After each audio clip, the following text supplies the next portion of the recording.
माँ दुर्गा के 9 स्वरूपों में 5वां स्वरूप है माँ स्कंदमाता, जिनका नाम उनके पुत्र भगवान कार्तिकेय स्कंद के कारण पड़ा। स्कंदमाता भक्तों को शक्ति, ज्ञान, समृद्धि और मोक्ष प्रदान करने वाली हैं। शास्त्रों में वर्णन है कि ये देवी कमल के फूल पर विराजमान रहती हैं। इनके 4 हाथ हैं, 2 हाथों में कमल के पुष्प, एक हाथ से आशीर्वाद देती हैं और एक हाथ में भगवान स्कंद को अपनी गोद में धारण करती हैं। इनके तेज से तीनों लोक प्रकाशित होते हैं।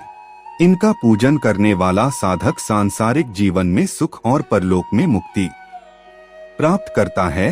5वें दिन का महत्व इसलिए और भी बढ़ जाता है क्योंकि इसे सिद्धिदात्री का द्वार भी कहा जाता है, अर्थात इस दिन की साधना अगले 4 दिनों की साधना को सिद्ध कर देती है।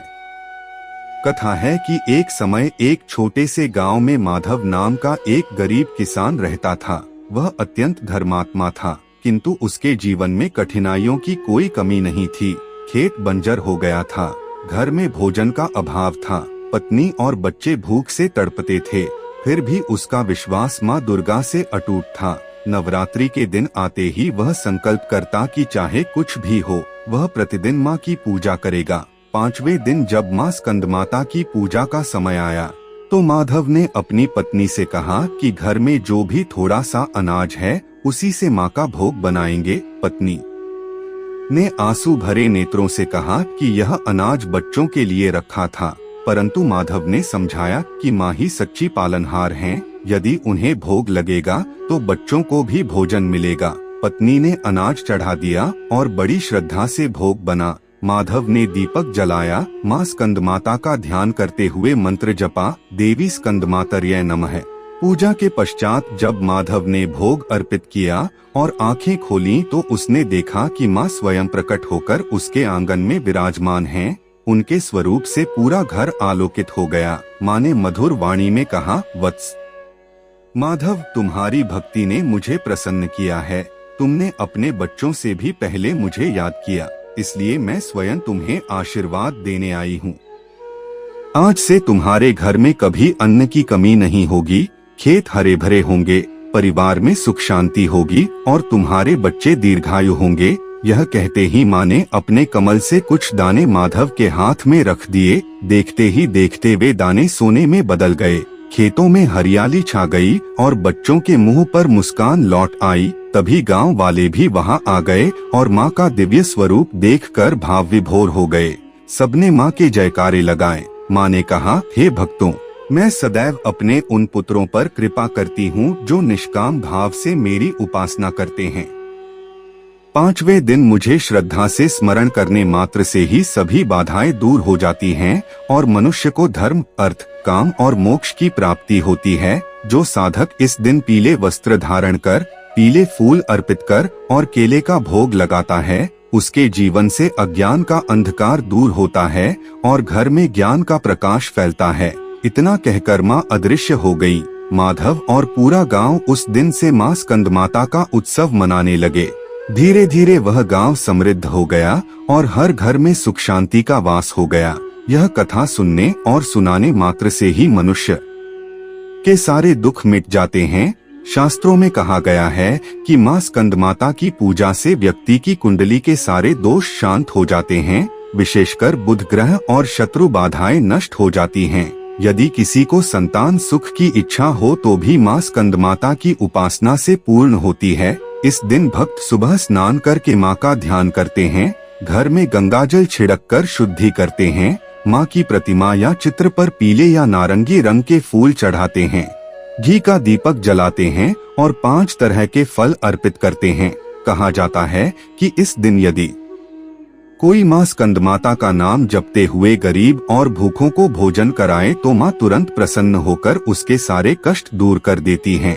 इस कथा का संदेश है कि भक्ति में सच्चाई और विश्वास हो तो माँ स्वयं अपने भक्त के जीवन में उतर आती हैं, जैसे माधव के जीवन में आई और उसे कष्टों से मुक्त किया। माँ स्कंदमाता की महिमा अनंत है। उनका स्नेह अपने पुत्र स्कंद के समान ही भक्तों पर भी है, इसलिए उन्हें भक्त वत्सला भी कहा जाता है। नवरात्रि का 5वां दिन साधना करने वालों के लिए सर्वोच्च फल देने वाला दिन है।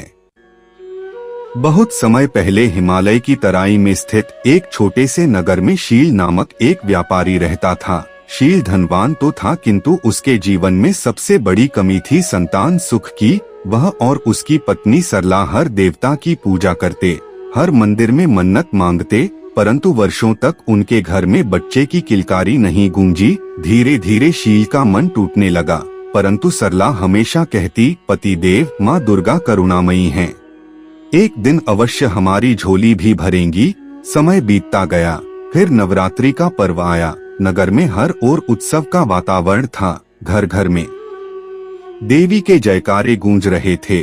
उसी समय नगर में एक वृद्ध साधु आया। उसने शील और सरला के दुख को जाना और कहा, वत्स, यदि तुम्हें संतान सुख चाहिए तो नवरात्रि के 5वें दिन माँ स्कंदमाता की उपासना करना। वे ही संतान की अधिष्ठात्री हैं। उनका नाम स्मरण करते ही मनुष्य को पुत्र रत्न प्राप्त होता है। यह सुनकर शील और सरला ने पूरे मनोयोग से नवरात्रि की तैयारी शुरू कर दी। पहले 4 दिनों तक उन्होंने माँ शैलपुत्री, ब्रह्मचारिणी, चंद्रघंटा और कूष्मांडा की पूजा की।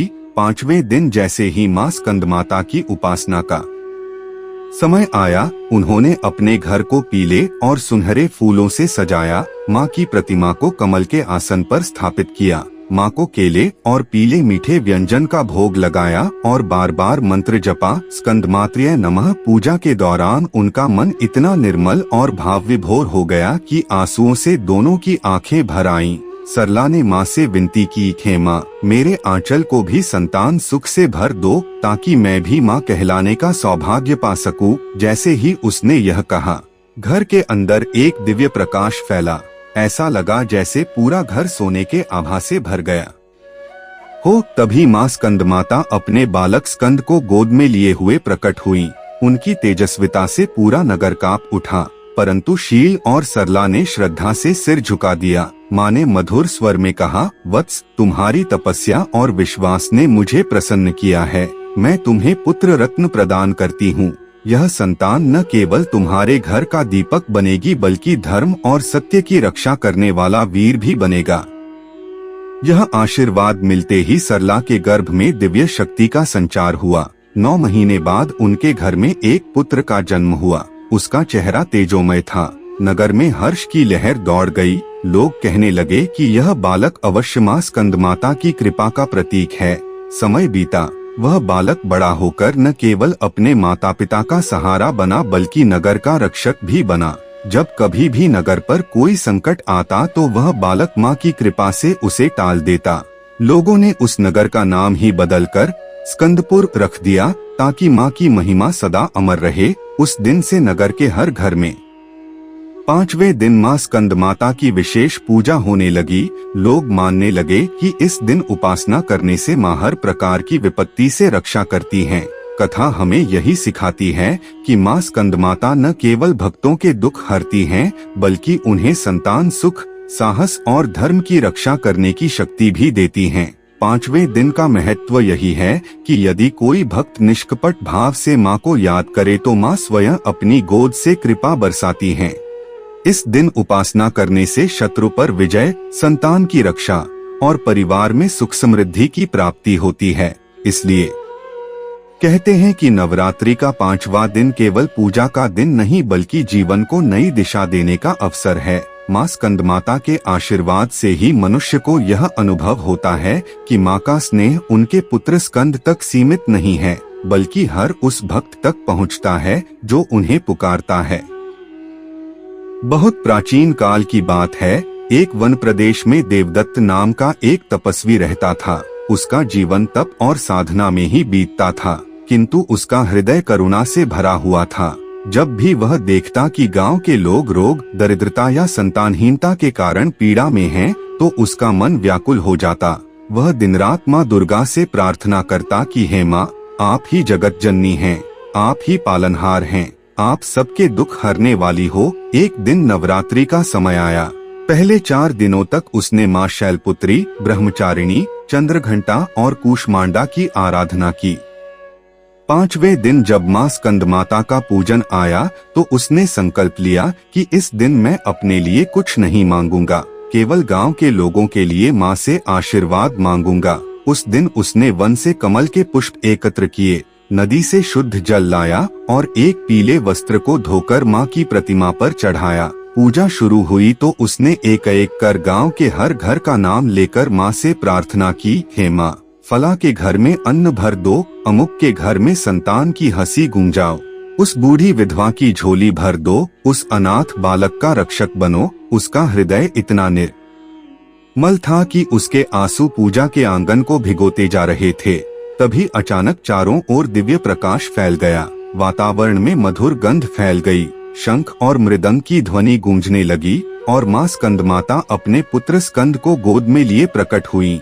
उनका स्वरूप इतना अलौकिक था कि देवदत्त की आंखें झपकना भूल गईं। माँ ने मुस्कुराकर कहा, वत्स, तुमने अपने लिए कुछ नहीं मांगा, केवल दूसरों के लिए मांगा है, यही सच्ची भक्ति है। मैं आज से इस गांव की सारी विपत्तियां दूर कर दूंगी। यहाँ कोई भूखा नहीं सोएगा, कोई संतान के लिए तरसेगा नहीं और कोई रोग से पीड़ित नहीं रहेगा। इतना कहकर माँ ने अपने कमल से आशीर्वाद बरसाया। तभी गांव की धरती पर हरियाली छा गई, खेतों में सुनहरे अनाज लहलहाने लगे, बाज स्त्रियों की कोख भर गई, बीमार लोग स्वस्थ हो गए और अनाथ बालकों को स्नेही परिवार मिल गया। पूरा गांव माँ की जयकारों से गूंज उठा। लोग दौड़कर देवदत्त के चरणों में गिर पड़े और बोले, तपस्वी, तुम्हारी भक्ति ने हमें जीवन दान दिया है। अब हम हर वर्ष 5वें दिन माँ स्कंदमाता का पर्व धूमधाम से मनाएंगे। माँ ने जाते जाते कहा, हे भक्तों, जो निष्काम भाव से दूसरों की भलाई के लिए मेरी आराधना करता है, मैं स्वयं उसके जीवन में उतर आती हूँ और उसके माध्यम से सबका कल्याण करती हूँ। यह कहकर माँ अदृश्य हो गयी। उस दिन से गांव में नवरात्रि का 5वां दिन सबसे बड़ा उत्सव बन गया। लोग सुबह से ही पीले वस्त्र पहनकर माँ की आराधना करते, केले का भोग लगाते और गरीबों में अन्न बांटते। धीरे धीरे यह परंपरा दूर दूर तक फैल गई और लोग जानने लगे कि माँ स्कंदमाता करुणा और निष्काम भक्ति की प्रतीक हैं। यह कथा हमें सिखाती है कि जब हम केवल अपने लिए नहीं बल्कि सबके लिए प्रार्थना करते हैं तो माँ की कृपा कई गुना होकर लौटती है। नवरात्रि का 5वां दिन यही संदेश देता है कि माँ स्कंदमाता की गोद में केवल उनका पुत्र स्कंद ही नहीं बल्कि हर भक्त भी स्थान पा सकता है। जो श्रद्धा और सेवा भाव से उन्हें स्मरण करता है, उस पर माँ अपनी असीम कृपा बरसाती हैं। जो लोग मन से माँ को याद करते हैं, उनके लिए यह दिन जीवन का मोड़ बदलने वाला सिद्ध हो जाता है। कथा हमें यही सिखाती है कि यदि हम कठिनाइयों में भी विश्वास न खोए, माँ का नाम लेते रहें और निष्काम भाव से उनकी आराधना करें, तो जीवन में चमत्कार अवश्य होता है।